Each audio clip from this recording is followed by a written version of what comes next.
to Yahweh, Ba'Hashem, Yahushai, Ba'Hashem HaKakodash. We'd also like to give double honors to our elders and apostles at Great Millstone that do group well. And we'd like to say peace and salutations to the Lord's elect, the hopeful elected in 1/3. And Lord's will, these lessons, these modern day epistles are edifying to the body of Yahweh Shai as we wait on his return. And if you didn't know, we are the true biblical Hebrew Israelites, so-called Negroes, Latinos, Native Americans, and those scattered abroad according to the diaspora.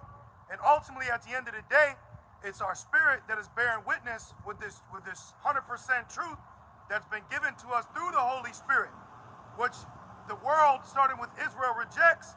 And this is why you wonder why Great Millstone is the black sheep of the Israelite family in these last days. Because majority of our people are wicked. Now, you just had someone sent out a tweet or a Facebook message, and it said, if Apostle Paul saw the church in America, we'd be getting a letter. And I laughed at that because that's true, but it's also twofold. Because Apostle Paul would be rebuking, exhorting, prophesizing, and he'd be getting on Esau for trying to creep in. You know? You got anything, brother? Yeah. This is the book of John 14 and verse 17. Beautiful. John chapter 14 and verse 17. Actually, I'm starting verse 15. It says, if ye love me, keep my commandments. Right. If we love Yahweh Shemel Shai, what do? We keep the commandments. Now, I'm going to ask y'all brothers, when it says keep the commandments, does that mean all the commandments? Because we can't keep all the commandments, you know?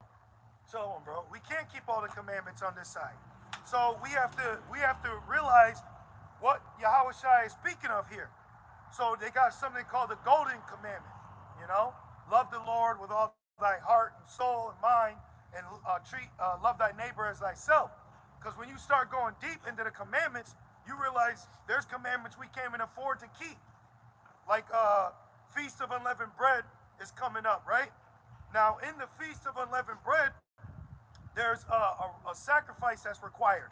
Every day for 7 days, you're supposed to offer 2 bullocks, 7 lambs, and 4 quarts of oil. Now, a bullock in 2024 is $3,000. But now you have to get 2 of those, so that's $6,000, and that's not even including how much the lambs cost. Then you got to be able to burn it, which is illegal or prohibited to start a fire in your backyard. And then if you're killing an animal, now you got to deal with PETA. So when guys are telling us keep the commandments, they need to qualify what they mean. You see what I'm saying? Because would the state come back and keep the laws? Well, there's certain laws that we'll literally get arrested for. Leviticus 20 and 13. We're in the days of Lot. So what do we do when we see Moses walking around? But we'll go to prison. Right.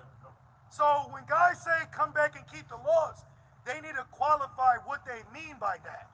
Because when they're just broad blanketing it, you're really putting a stumbling block. And the scriptures speak about not putting a stumbling block before thy brother. You know? That's a cut to the Old Testament. Exactly. What are they doing? You don't believe in Yahweh Shai, but you believe your sacrifice. Exactly. And then how are you getting these sacrifices? You know? Keep going. Back in John 14 and verse 16, it says, and I will pray the Father, and he shall give you another comforter, that he may abide with you forever. Right. This is what we have now. We have the comforter, which is this truth. And I've been thinking about it all week, how grateful I am to know prophecy, because with knowing prophecy, we're not hitting the wall. You know? Read that again. Yep. And it says that he may get, verse 16, and I will pray the Father, and he shall give you another comforter. Right, and this is what we have. This truth is what is comforting us. Brother's got some hand words if you need one. And it's, Read that again. Yep, it says, and he shall give you another comforter. So it's been given. So as Hebrew Israelites, we need to establish the evolution of our culture and the spirit. That's why Yahweh Shai is a stumbling block. Yep. Prophecy is a stumbling block. Remember Yahweh Shai said, blessed are they that are not offended? So we have to understand there's situations that are getting ready to come on earth where people are gonna get offended by prophecy. So we have to accept the fact You want to get there in second Ezra's about being a pilgrim? 15. We have to accept the fact that homelessness is coming, lack of resources, because this place is entering a major recession. So hyperinflation is causing, or inflation is causing a recession. UK's dealing with it right now, Shit, I thank the Lord I was able to buy some boots this morning that was $100. Because right now everything's up. Everything's up. Everything's up. Materials up. Car parts is up. All the in other countries are importing, exporting, and they're raising the prices. So with Babylon being that great whore, she's now feeling the squeeze because she's bringing these things in. So the people that are dishing it out now have the control of how much and what they want for these goods. Yep. Back in John 14 and verse 17, and it says, even the spirit of truth, whom the world cannot receive. Right, the world of Israel. The Israel cannot receive the spirit of truth. This is why they can receive the laws more than the Lord. It's easier for them to put on fringes than to be the fringe. What's the fringe represent? The new covenant. Because the fringes is a reminder. Y'all know the story behind it, right? Yeah. You know why we wear fringes? To remind us of the Lord. Yup. Do you know what happened that caused us to get fringes on? It's fine. Let's go to it. Numbers 15. Yeah, there you go. Exactly. So he was picking up and he didn't remember. So then the Lord said, okay, now you need to put a border of blue with fringes on to remind you. See, look. Oh, see? But you got Jake right now that are wearing fringes and they still ain't reminded. They're still going off, Yep. Did you find? I've been in with the brothers, man. A lot of them use their fridges. Hey, well, remember it says only those that do the will of my Father are my brother. So you got a lot of Israelites that really ain't even our neighbor or our brother, But I know what you mean. You got it? Gotcha. Okay. This is Numbers 15 and verse 32. Yeah, we'll go into this a little real quick. And then I'd also like to go in Isaiah 59. There's a lot of good chapters in Isaiah in the latter end. I've been reading real good. The marriage, there's a marriage coming. There's a lot of, for us, man. For us brothers right here. You know what I mean? This is Numbers 15, verse 32. And while the children of Israel were in the wilderness, Yeah, Brakte Yabashim outside that we're out here. Right. Babylon be trying to hold us back. This is why hold Exodus 5. Trying to it'd be a struggle sometimes getting to camp, right? Hell yeah.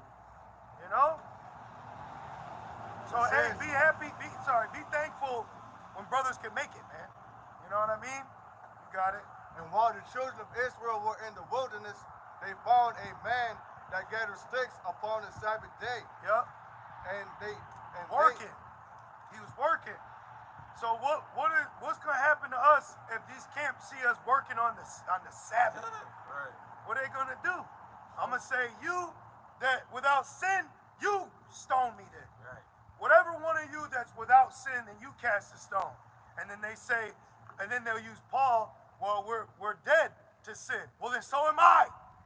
So you can't use that anymore. I'll take that, brother. It's fine. It's like it. You got it. It says, and while the children of Israel were in the wilderness, they found a man that gathered sticks upon the Sabbath day. And they that found him gathering sticks brought him unto Moses and Aaron and unto all the congregation, and they put him inward. So they yoked his ass up. You have some big Levites, some big Benjamites, right? And they bring your ass up in here, Man, man. it's the spirit that was in Matthew 12. When they saw the disciples picking corn on the Sabbath. Right. He had to check them like, listen, I am the Lord of the Sabbath. Right. You know? Or the Sabbath was made for man, not the man for the Sabbath. Right. You got Israelites they're deifying the law, even over themselves. That's why you always say, hey, didn't it say ye are gods? Right. Relax, bro. Like, Jake is crazy, man. And they that found him gathering sticks and they that found him gathering sticks brought him unto Moses and Aaron and unto all the congregation, and they put him inward. Yeah, like they did Mary. They brought her before Yahushai, right? Because they wanted to see what he was going to do. But what they didn't realize is, I know you got Isaiah 59 and Exodus 5. Real quick, get Matthews 9 and 6. Just to make this quick point. What Jake failed to realize is, Yahushai was fulfilling prophecy, and a part of that prophecy was the forgiveness of sin. There you go, mercy. This is the book of Matthew, chapter 9, and verse 6. And it says, but that ye may know that the Son of Man has power on earth to forgive sins. He had power on earth, the same planet we're standing on. To back you up, brother, when he said that, that's when they really wanted to kill him. Right, especially the Levite, the priesthood. You know? Not all the priests, though, because that's why John 8, he was telling the priests, now you know the truth, so you're free. Because, hey, Ira, you was in the priesthood, right? Because that's how IUIC operates. Or their schools, they operate like it's the temple, and then you're a porter, which, you know, you're a guard, right? Security. Then you got other men.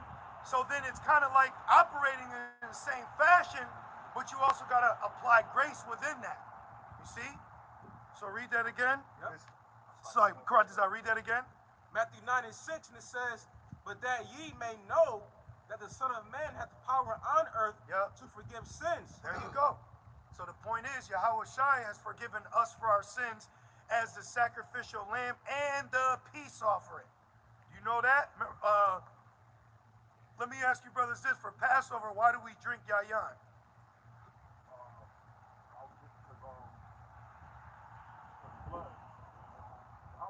Yahushai, right. But now, did we have to drink yayan in literal Egypt? No. But when Yahushai said to drink his blood, he was also using the law of the drink offering according to the sacrifice of peace. If you go to Numbers 28, if you want, for edification, real quick, we'll build around it. But when you go to Numbers 28, Yahushai said, take this bread, this is my flesh, that's a peace offering. Then he said, take this cup and drink, that's a peace offering. And you give those to the Lord so that peace can be between you and him. This is why he's called the Prince of Peace. Man. Yep. Okay. This is the book of... See, we go into the law, right? But we go into the law to show the aspect of the evolution that the law was a foreshadowing for. That's what we're doing. We're not just saying, Deuteronomy. You know what I mean? We're actually like showing the comparison of why this law was in place, why this certain requirement was there. You know what it is? We have the understanding that it was the foreshadowing of what was to come. Right. I ever got that book called The Writings of Apostle? Book. Stories of Yahushai. Yeah. Things he was doing. Yeah. It says it in that book. That's what it says in that book about Yahushai battling with the first Oklahoma. Oh, see? Yeah, of course. Now, did you get that, brother? I got that book. Oh, yeah, would you check it out? Well, I want to say this since you mentioned that. Now, there's a big discrepancy. There's a big gripe with Apostle Paul right now, right? Yeah. Sakari. I would say out of all the camps, mainly I see Sakari has a problem. I don't really hear IUIC. They don't get on that, even though they do the long hair, though. But outside of that, when you look into Apostle Paul, now he said in Acts, 7:16, he said, now am I become the apostles of the Gentiles, right? Or Gentile also meaning what? Stranger. Like us, we were strangers. Because we're not from here, right? So when we were brought here, we lost our heritage, our culture, and our identity. So we didn't know who we were, so we took on a makeshift identity to have a nationality, which makes us what? Strangers. So Apostle Paul, for him being the apostle of the Gentiles, he was applying the law of the stranger, meaning he went to get the Israelites that were the sojourner or strangers that were a stranger to their commonwealth. It's very simple when you really look at it, you know? So let's prove this. The peace offering. Gotcha. This is the book of Numbers, chapter 28, and verse 1. Yeah, because you can use 1 Corinthians 11 and it breaks it down. He said, this is my body. He break the bread. This is what you shall eat, right? We're all familiar with that? Okay, so read this now. Numbers 28 and verse 1, it says, and the Lord spake unto Moses, saying, command the children of Israel, and say unto them, my offering, keep going. and my bread for my sacrifices made by fire, See, my bread by fire, keep going. for a sweet savior unto me. So Yahushai body was a sweet savor unto the Lord as a sacrifice for us. And that links up with Isaiah 53. Exactly. Yep, and it links up with Isaiah 61 and 62. Keep going. And it says, shall ye observe to offer unto me in their due season? Yep. And thou shalt say unto them, this is the offering made by fire, which ye shall offer unto the Lord. Boom. Now get your precept. Okay. This is Isaiah 53, starting from the top. Yep. It says, a man of sorrows, who hath believed our report, and to whom is the arm of the Lord revealed. For he shall grow up before him as a tender plant, and as a root out of a dry ground. Right, and that was Yahushai. Doesn't it refer to us as very dry bones? So even with the Levitical priesthood, we was at a point of dryness, because this is why Yahushai kept emphasizing about living water, the bread of life, because we were in a constant clash of a wall under the Levitical priesthood. Yeah, I'm sorry. No. To back you up, during that time, the Hasmonean dynasty was pretty much in rulership, the Levites. We didn't have a king. We were waiting for a king, which Yahushua, is that king, but he said it was not my time yet. Right. That's why when they tried to crown him, he flipped out. Right. You know? Right. Which, going into the Hasmonean dynasty, which was the Maccabees, there's an account in the book of Maccabees where it took us 2 years to cleanse the temple just so we could praise Yahweh. So imagine 2 years of not praying. Oh, man. Imagine, brothers, 2 years of you not calling on the Lord, you not reverencing, serving him, offering unto him. You're naked. And that links up with Daniel, where he said he shall take away the sacrifice. Yep. You know? And who did that? Who took away the sacrifice, brothers? No. In the book of Daniel, who was prophesied as the abomination that make it desolate? Who not true but false? Who in particular out of the